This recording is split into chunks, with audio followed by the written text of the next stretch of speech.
Bonsoir, bonsoir, shalom, shalom, bien-aimés dans le Seigneur.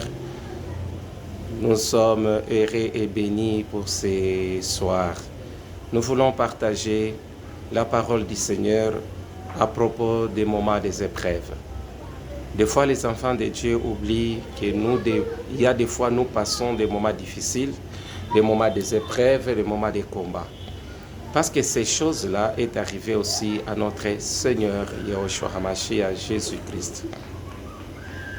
Nous voyons dans le livre de Luc, chapitre 22, quand Jésus-Christ est arrivé au moment des épreuves, il était dans l'angoisse.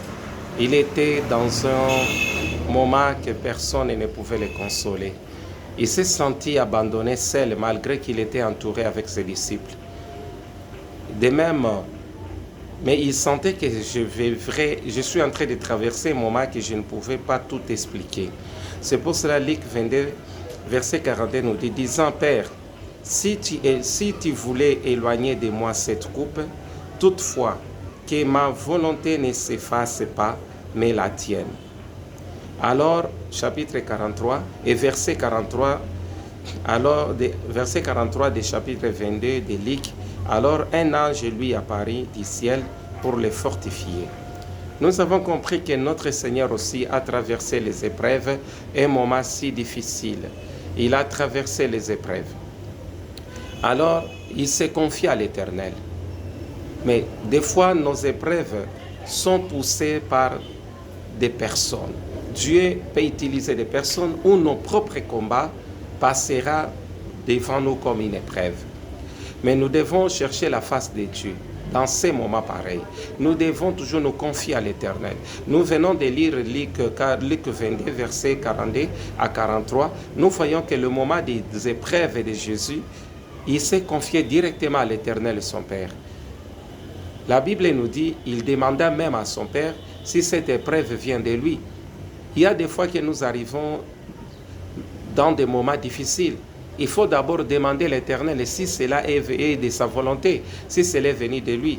Parce que d'autres combats que nous subissons pouvaient venir par des jalousies des gens, par nos propres péchés et aussi par l'ennemi qui pouvait aussi nous tenter pour voir si nous devons lâcher la foi. Alors, Jésus a demandé à l'Éternel, c'est-à-dire Luc 22, verset 42, disant, Père, si tu voulais éloigner de moi cette coupe, toutefois que ma volonté ne s'efface pas, mais la tienne, c'est-à-dire la souffrance que je suis en train de vivre, les épreuves que je suis en train de voir, Seigneur, seul, je ne peux rien. Si c'est ta volonté, je te glorifie parce qu'après mes épreuves, il y a l'élévation, il y a la tranquillité, il y a la bénédiction.